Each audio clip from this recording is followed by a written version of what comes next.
আচ্ছা, আজকে বাড়িতে কি রান্না হয়েছে? কি রান্না হয়েছে সেটা তোমার জানার দরকার নেই, কারণ তুমি আজ বাড়ির খাবার খাচ্ছ না। তোমার জন্য সাবা খাবার নিয়ে এসেছে। আমি? কি বললে? সাবা খাবার নিয়ে এসেছে? হ্যাঁ, সাবা তোমার জন্য খাবার নিয়ে এসেছে। এটা পরিবারের সিদ্ধান্ত। পরিবার? পরিবারের কর্তা তুই। আমি তোর মা, আমি এখনো বেঁচে আছি। সাবা আপা চলে গেছে। কে? পালকি? হ্যাঁ। তুমি এখানে কি করছো?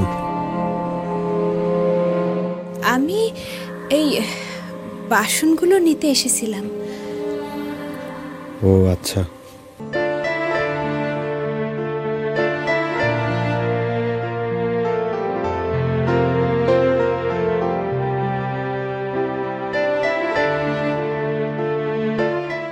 কেমন লাগলো সাবা আপার হাতের রান্না? দারুণ খেয়েছি, অবিকল তোমার রান্নার স্বাদ। ঠিক তুমি যেমন রান্না করো সেই রকম। কয়দিন পর আবার বলবেন না যেন সাবা আপাই অবিকল পালকি। কি বলতে চাইছো তুমি? কিছু না। শোনো, যে তুমি কিন্তু এখনো আমাকে বলনি জুতোটা কার।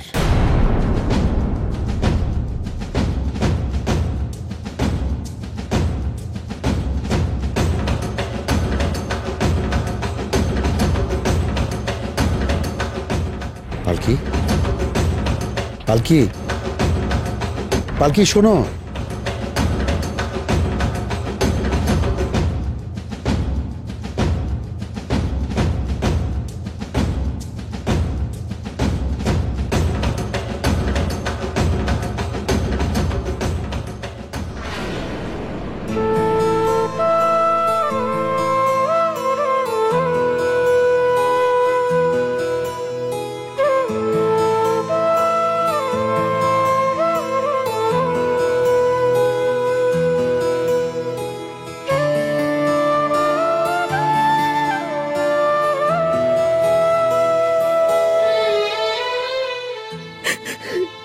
সাবা কি হলো? তোমাকে বলছি তোমার হাতটা দাও।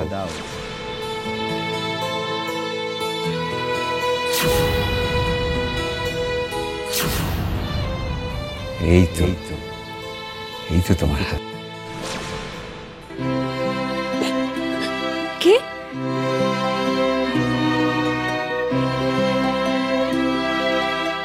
দাদি আপনি? হ্যাঁ, লুকিয়ে লুকিয়ে শুধু চোখের পানি ফেলবি। তবু একবার দাঁড়িয়ে বলবি না যে তুমি আমার দিকে একবার তাকাও, তাকিয়ে দেখো। আমার চোখে শুধু তোমার জন্যই ভালোবাসা।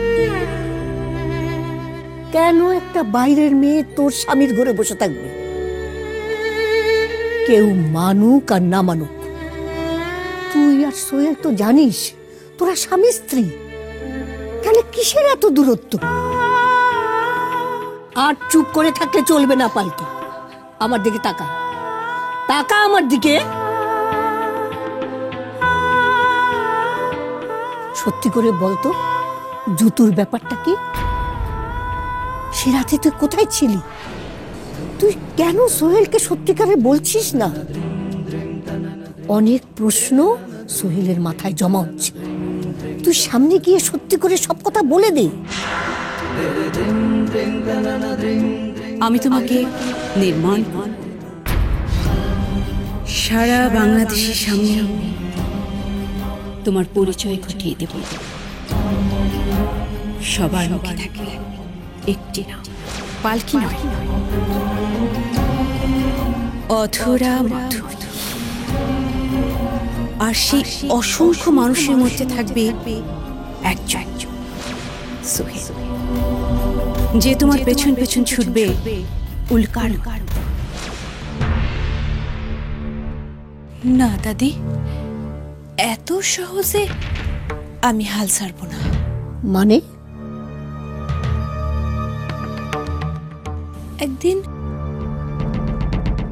একদিন এমন দিন আসবে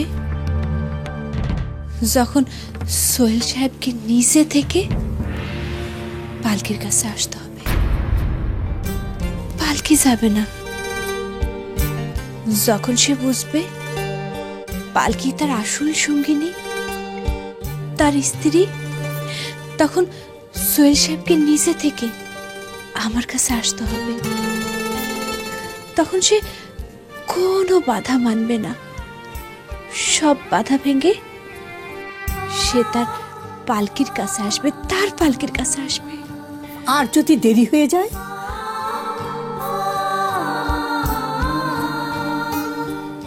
না দাদি, না, দেরি হবে না। আমার পূর্ণ বিশ্বাস আছে। তুই বুঝতে পারছিস না, সামনে ওদের বিয়ে হবে, জোর করে বিয়ে দেওয়া হবে। কিচ্ছু হবে না দাদি, কিচ্ছু হবে না, সেইটুকু বিশ্বাস আমার আছে। আমার অনেক কাজ আছে দাদি, আমি যাই। পালকি, তুই কিন্তু বললি না ওই দিন রাতে তুই কোথায় ছিলি আর জুতোটাই কাটছিলি।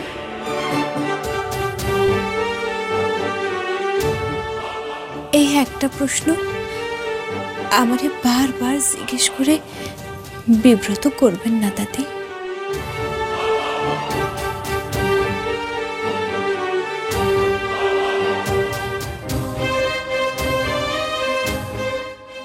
দাদি, একদিন আপনি সব জানতে পারবেন, আর তখন আপনার এই পালকির জন্য আপনার গর্ব হবে, গর্ব।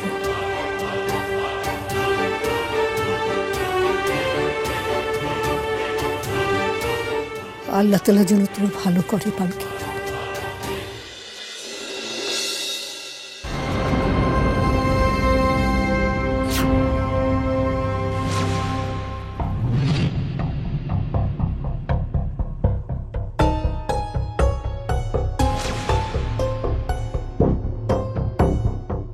বলেন কবুল। কবুল। আলহামদুলিল্লাহ। বলেন কবুল। কবুল। বলেন কবুল। কবুল। বিয়ে মানি না। কিন্তু ভাইজান, মানি না বললে তো আর হবে না। ধর্মীয় এবং সামাজিক নিয়ম অনুযায়ী ওই মেয়ে এখন আপনার পুত্রবধূ। ওই ঘরে থাকে, আর শুধু এই ঘরে কেন, ওই বাড়িতেই। মুখ আমি কোনোদিন দেখিনি, কোনোদিন দেখবো না। ওই মুখ দেখা পাপ। আমু, ওকে এক্ষুনি এখান থেকে চলে যেতে বলো, এক্ষুনি চলে যেতে বলো। চলো বলছি, চলো আমার সঙ্গে, চলো।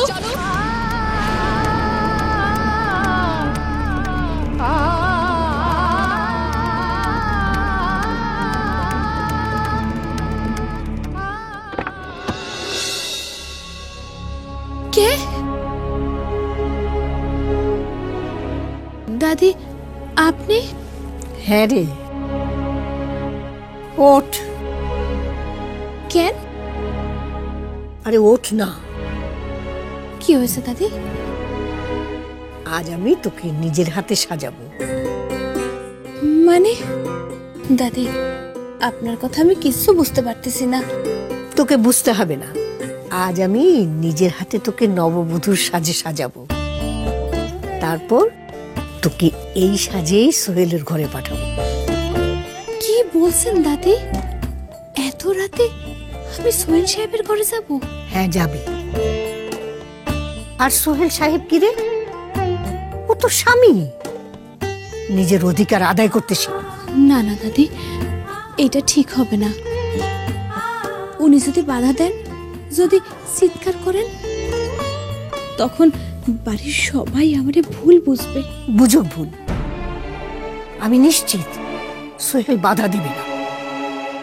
সোহেলের মুখে চোখে আমি তোর জন্য দুর্বলতা দেখেছি। আমার জন্য মনে হচ্ছে নদীর পার ভাঙছে, আস্তে আস্তে মাটি খসে পড়ছে, আর নদীর পানির আওয়াজ শুনতে পাচ্ছি। সে পানি ভালোবাসার, প্রেমের। সোহেলের মনে পার ভেঙে গেছে, ও তোকে ভালোবাসছে। দাদি, চল চল, ওঠ তো, ওঠ না, না দাদি। ওঠ ওঠ, আয় আয় বলছি, ওঠ।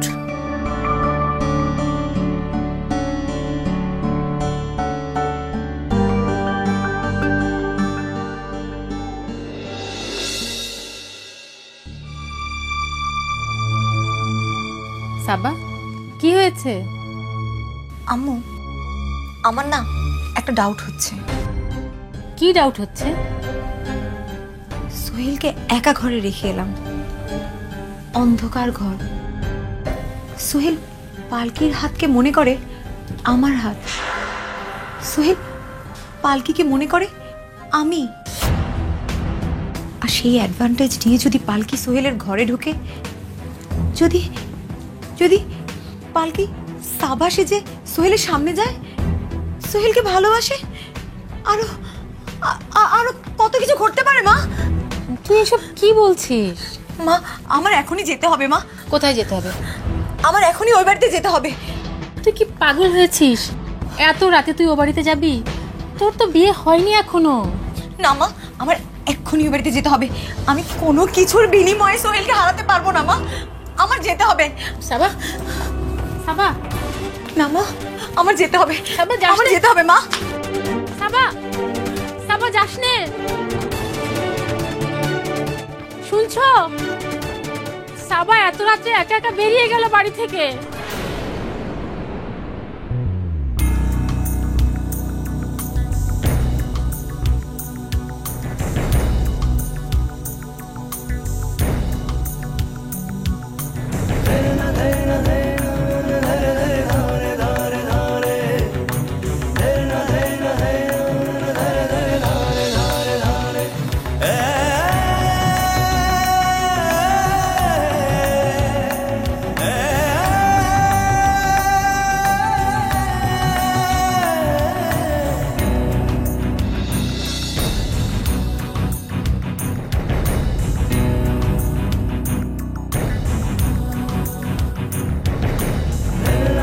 যা, এবার নিজের অধিকার ছিনিয়ে নিতে শেখ।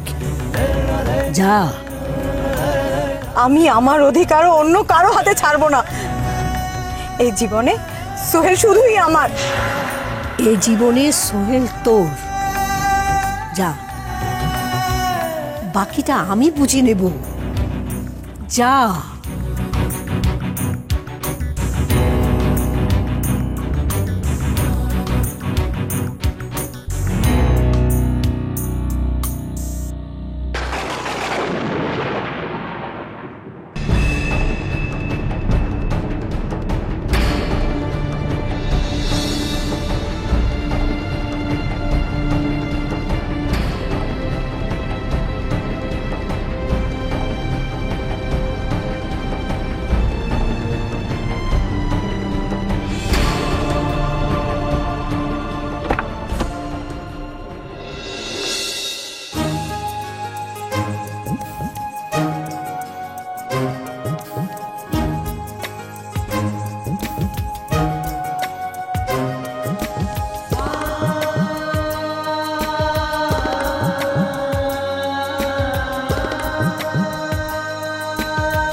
কে?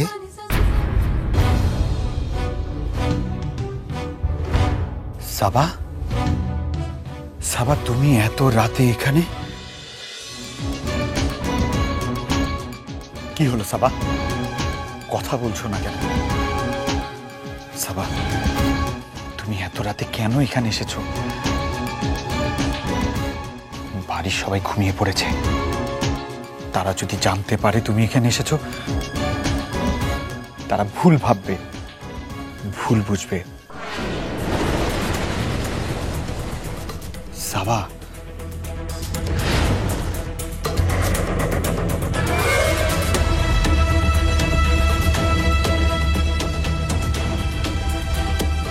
আহা সাবা, কি করছো? ছাড়ো। আমাকে ছোঁবে না প্লিজ। তুমি এখান থেকে চলে যাও, তুমি এখান থেকে চলে যাও প্লিজ। সাবা, আমাকে একটু সময় দাও। আমি অন্য কাউকে ভালোবাসি, আমি তোমাকে অ্যাকসেপ্ট করতে পারবো না। প্লিজ প্লিজ সাবা, সরে যাও, সরে যাও এখান থেকে।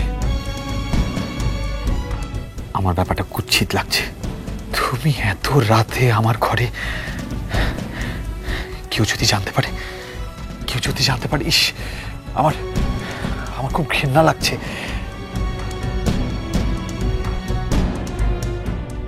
আমি তোমাকে ভালোবাসি। না না, ছাড়ো না, তুমি আমাকে ভালোবাসার কথা বলবে না।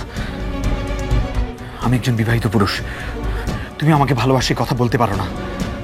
প্লিজ তুমি চলে যাও, চলে যাও তুমি।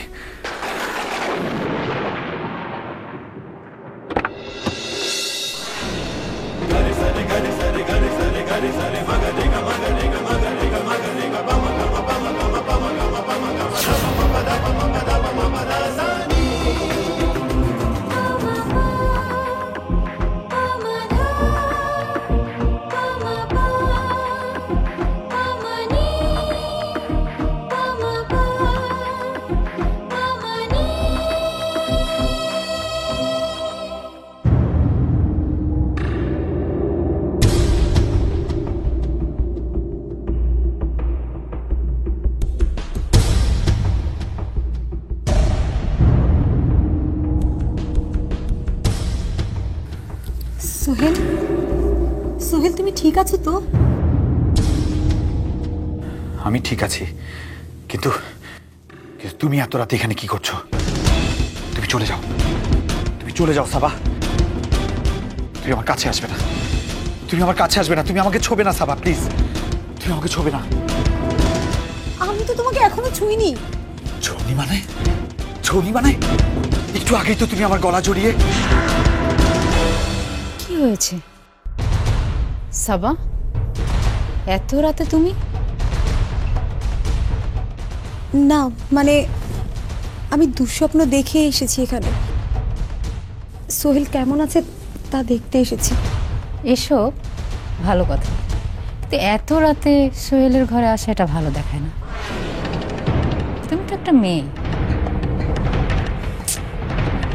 তোমার একটু সংযম থাকা দরকার। এত রাতে সোহেলের ঘরে আসাটা তোমার ঠিক হয়নি। কিন্তু আমাদের তো বিয়ে হতে যাচ্ছে। হতে যাচ্ছে তো, এখনো তো হয়নি। ভাগ্যিস তোমার বাবা সময় মতো ফোন করেছিলেন। বাবা? আব্বু? আব্বু ফোন দিয়েছিল? উনিই তো ফোন করে বললেন যে আমরা যেন তোমাকে ভুল না বুঝি। চলে এসো। এই রকম ভাবে সাজগোজ করে নিজেকে কি আমার ছেলের কাছে তুলে ধরতে চেয়েছিলে? তুমি কি বাজারের পণ্য? মা? হ্যাঁ, তুমি বাড়ির বউ নাকি বাজারের মেয়ে? মা, আপনি আমার পবিত্রতাকে আঘাত করবেন না।